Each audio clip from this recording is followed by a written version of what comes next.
Eh bien salut tout le monde, c'est Flo, j'espère que vous avez la forme. Alors dernier épisode d'aujourd'hui de la série Votre PC Gamer 2019. Donc pour ceux qui ont loupé la série, déjà je mets une playlist directement dans la description, ainsi que tout le lien des composants. On est parti sur un boîtier et une alimentation de chez Silverstone.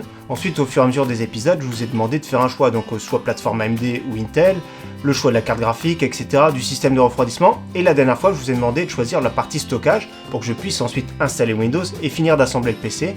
Et dans le prochain épisode, je vous ferai vraiment une vidéo dédiée pour récapituler tous les composants et pour vous expliquer le concours. Donc le choix de la dernière vidéo était très simple, c'était soit un disque dur d'1 Tera, soit un SSD M.2, donc à 85%, presque 2000 votes pour un petit SSD M.2. Donc j'ai choisi le PNY qui est vraiment très bien, de la gamme Accelerate, le CS3030, donc pour 250 Go, 45 €, excellent prix, c'est un très bon milieu de gamme. Donc comme je vous ai dit, j'installerai le Windows et tout, je prendrai le temps de finir le montage et je vous le présenterai ça dans le prochain épisode. Donc justement, je voulais profiter de cette vidéo pour vous parler de la partie stockage des PC, parce que de faire un petit point, surtout pour les novices.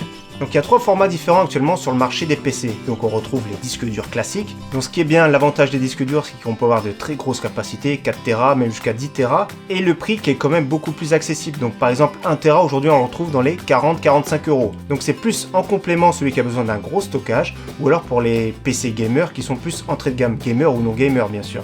Autre format que beaucoup de monde connaît, c'est le format 2,5 pouces qui est adopté sur les PC portables et qui est vraiment super intéressant, qui va très bien aussi dans nos tours. Donc 2,5 pouces, il y a aussi des petits disques durs qui existent, je pense qu'ils sont amenés à disparaître, et également ce type de SSD qui sont de plus en plus intéressants. Donc on peut directement se passer de disque dur, mettre un SSD de 500 Go ou 1 Tera dans notre PC gamer, et ça fait l'affaire. Donc l'avantage c'est que ce sont des débits rapides et il n'y a aucun bruit de vibration contrairement aux disques durs classiques.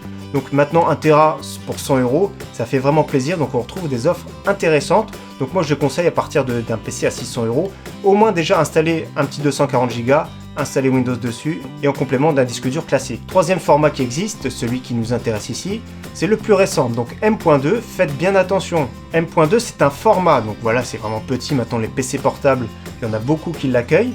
Donc il peut être câblé soit sur le SATA, donc ceux qui sont SATA c'est les moins chers souvent, ils ont les performances d'un SSD classique, ou alors il peut être câblé sur le PCI Express x4, donc comme ici, et dans la référence vous voyez NVMe, donc vous vous faites pas avoir, c'est bien marqué NVMe, c'est un protocole NVMe.